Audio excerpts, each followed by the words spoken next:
And as I said, we don't have, as an entrepreneur, to waste time and money, so we really like to start with our first keynote speech today. I'm really proud to announce that Stephan Schambach is supporting us today, and his keynote topic is the new market 2.0, does Germany need a NASDAQ? And I think there are not too many people in Europe and maybe all over the world who are as good for this topic as Stephan is, because he's in the chair of Demandware before. He was able to give it to the DAX, and before he did this, he was CEO and founder of Internshop Communications AG, and did the same thing before. So please do me a favor, give a warm welcome to Mr. Schambach, and great and thanks that you're supporting us.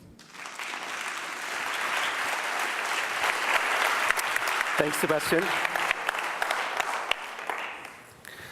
Good morning. Let me give you a brief introduction of who I am. Basically, I'm a technology entrepreneur. I have been all my life. I'm a college dropout, like so many in my space. I've never been formally employed. I basically started a company straight out of school, and that was it. I co-invented e-commerce. I was lucky to get interested in internet and e-commerce and those technologies very early in 1994. And being early has allowed me to build companies in the US and in Europe. And two of my companies went public. One, some people here, this is a younger audience, but some of you may remember Intershop. Intershop was basically an e-commerce pioneer and had the first packaged e-commerce software for large companies.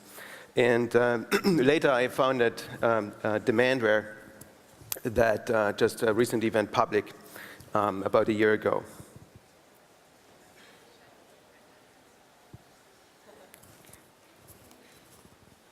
All right, let me explain a little bit what Demandware does and how it came to it. Demandware is a cloud-based e-commerce platform for large brands, for large companies, in particular in apparel, luxury goods, toys, everything that's small and expensive. We are market leading.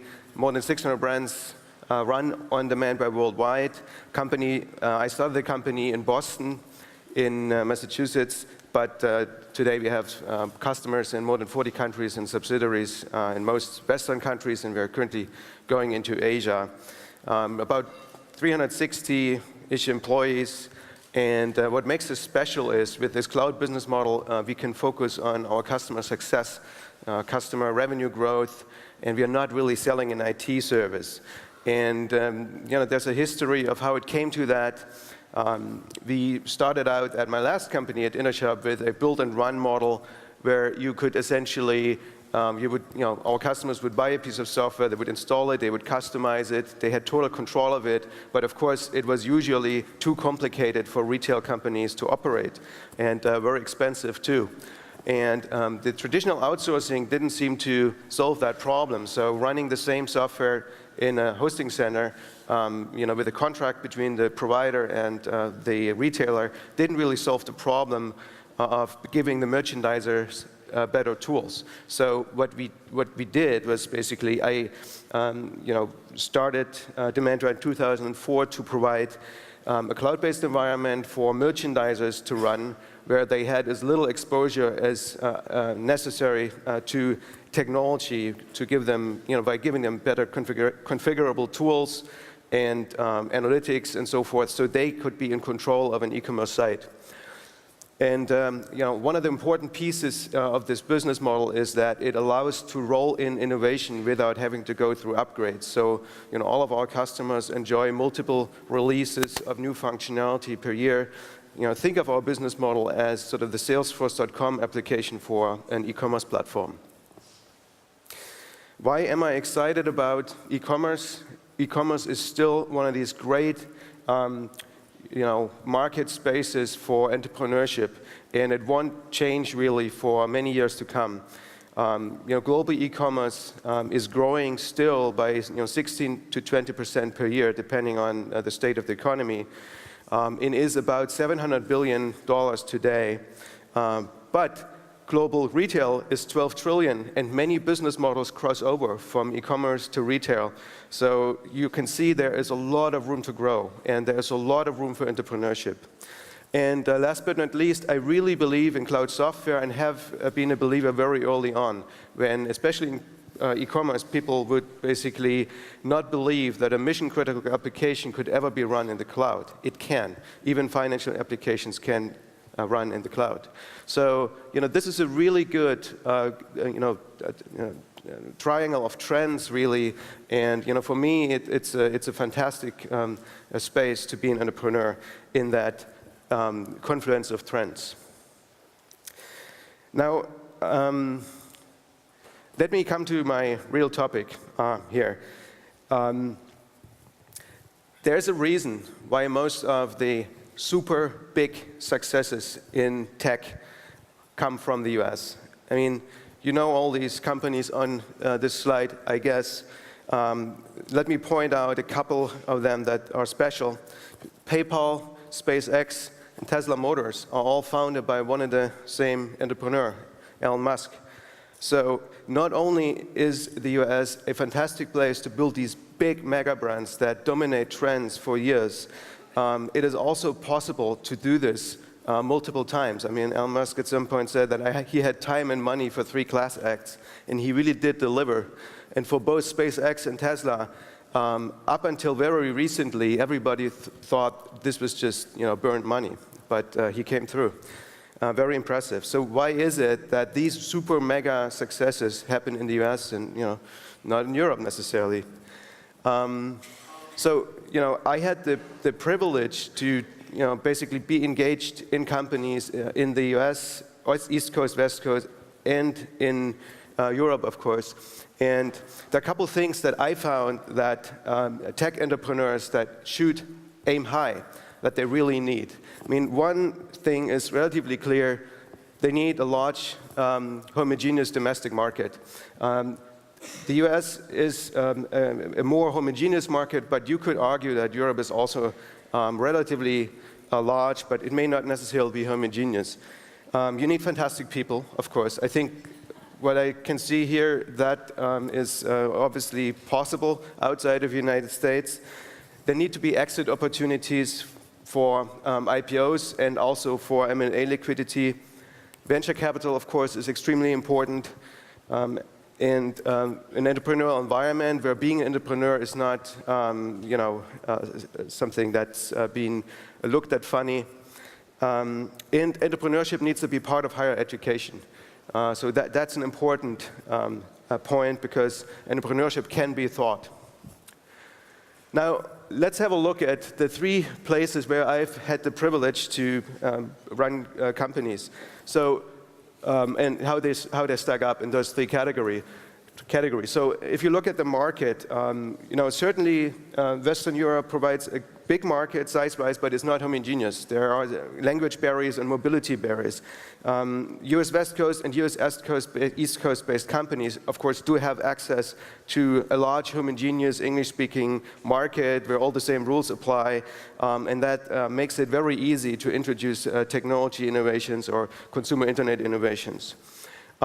People, while there are a lot of great founders and engineers and so forth, and Berlin presents a lot of hope, there is still a shortage of entrepreneurs or people with sort of marketing and sales backgrounds in Europe. There's, of course, excellent pool of talent available on the West Coast, and East Coast is also not bad, but the best people often move to the West Coast. In terms of exit opportunities, there is a shortage of exit opportunities, and that's basically the topic of my speech here. And that's driving a lot of the barriers that we have here. The best way to think about exit opportunities is that the US at this moment in time is the only place that is blessed with really well-developed exit path.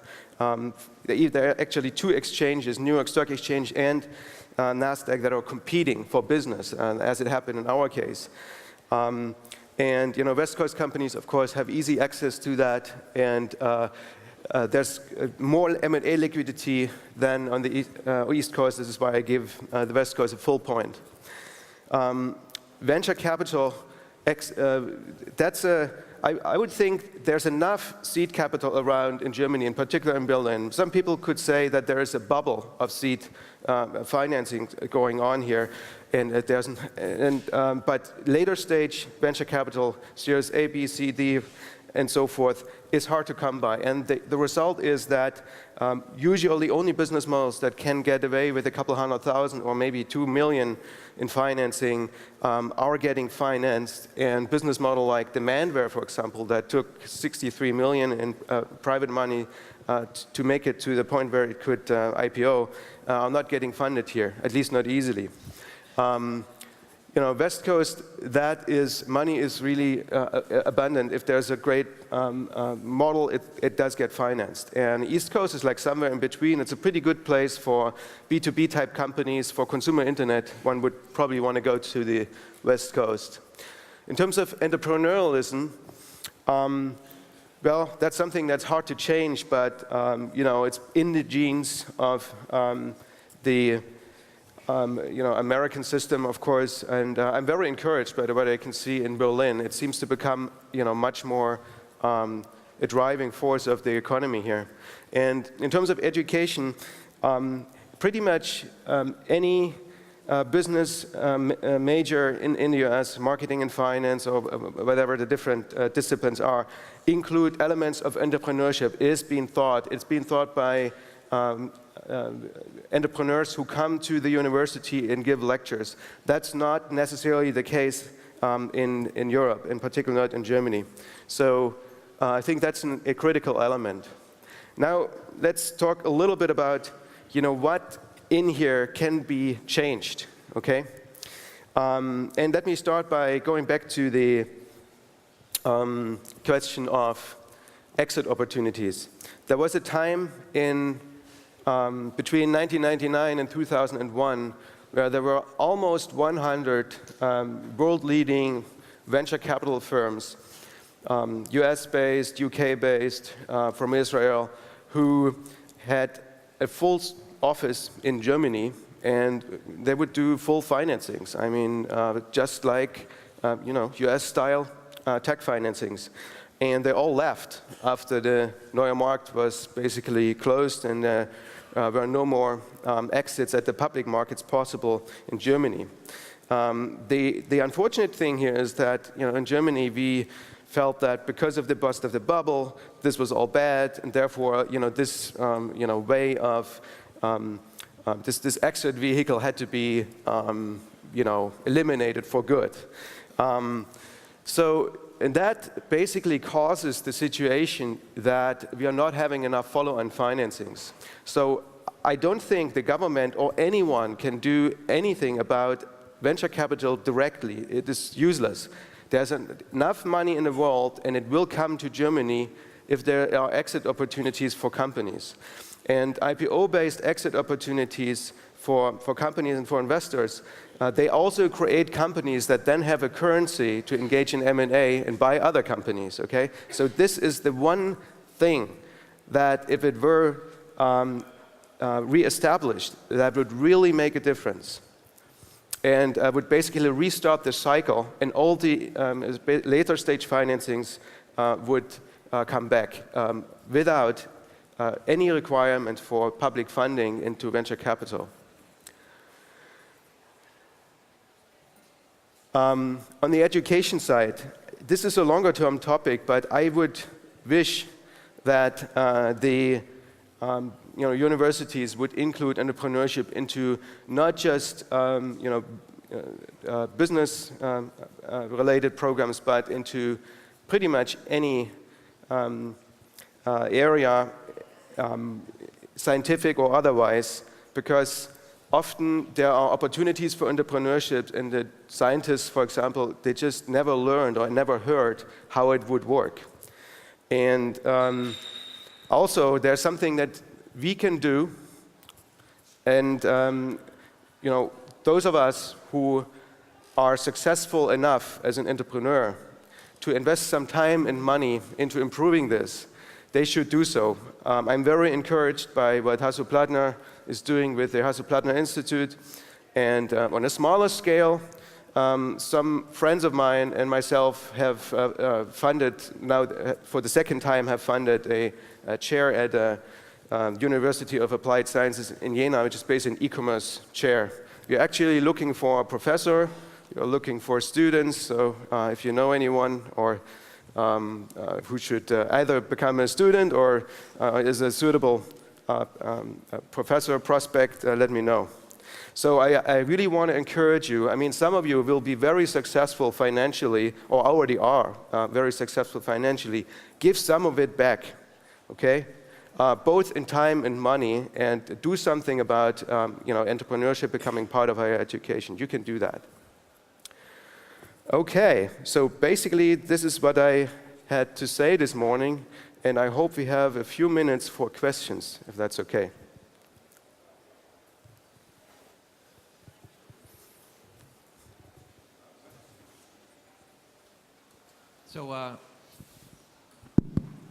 So what you say is basically that if you're in Germany and you're like an entrepreneur, you basically don't have a chance to exit, and therefore your only option is to run a family business or so. That's the challenge in Germany. There is venture financing, but it becomes very hard to get outside of the seed stage, or north of 2 million, it gets very, very hard. I mean, only a few financings take place, and the numbers are staggering. I mean, there is like a couple 100 million venture capital that's being invested in Germany, and the fund of one of my investors at my last company, they have something like they have 8 funds that run between 500 million and 2 billion each, and this is one of like hundreds of large VCs. Okay. So that's the difference, and I think the way to do something about it is to create better exit opportunities. And I know right now it may sound like a pipe dream, but the Deutsche Börse still has all the vehicles in place for it, and there needs to be sort of a coalition of the willing. You need to probably speak about this with whoever can influence it. I think the Deutsche Börse has to re-establish a marketing effort, and the investment banks need to come forward and say that they're interested in that kind of business.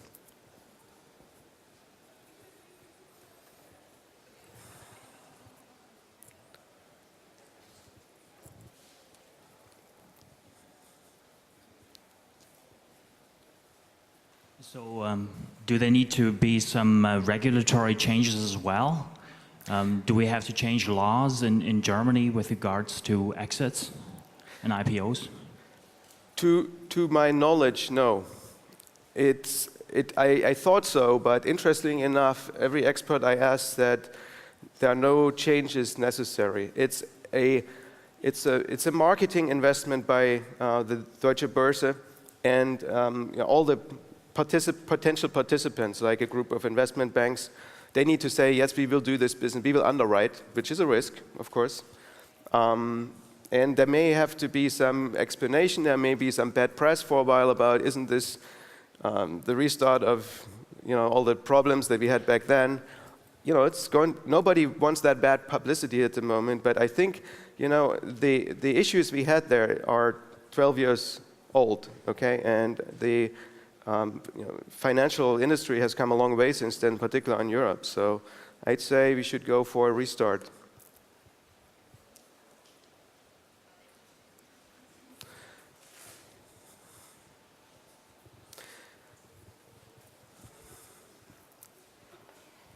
Thanks. Are US-based VCs actually looking at European startups, and do they notice this market is in this stage that you're just describing? What most US-based VCs are, what they currently support is a non-US-based startup team building the technology, prototype, and so forth, then coming to the US, flipping, creating a US Inc. on top, getting financed in the US, and have a company that is headquartered in the US. I did this twice, and this model works. But it's unfortunate because the entrepreneurship talent will basically all go west, right? And maybe it has to be like this for a while because people who do that they learn a lot and they come back to Germany and can implant some of their knowledge here. But it's just unfortunate we're losing all this talent in this model. US-based VCs are normally, there are exceptions, okay? But they're normally not willing to come here, finance a company, not knowing how it will ever exit. They just don't do that. But they are willing to come here if there's an exit path here. So they're not insisting it has to be NASDAQ, it has to be New York Stock Exchange. If we build it here, they will come back. I'm convinced of that because I've seen that, 12 years ago or 13 years ago, it was here.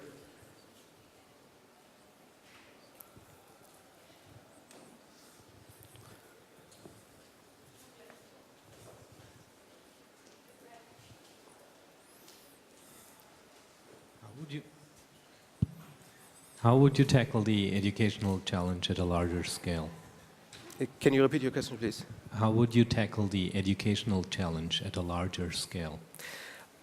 I don't think this is an easy process, and I don't think we can affect it much other than talking to politicians whenever we have a chance.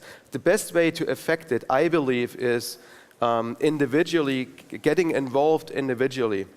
I mean, there are many ways to do this. Even if you are not at the point in your career yet where you can finance a chair or a professor or a program, you can still see if you can be helpful in other programs and giving lectures if you know something about a very specific subject. So involving the startup culture into the university programs can have many different forms, and it's also a good recruiting mechanism. I mean, the first program we did in Jena, which is, as you know, it's another big town. It's 100,000 and 30,000 students. The turnout was basically that about half of the students started a company, and the other half went to work there. And there's a figure that the statisticians in Thüringen figured out, which is how many students remain in the state of Thuringia and pay taxes. And in our case, it came down to 65%, which is the highest that was highest of any program across the entire state of Thuringen. So this model really works.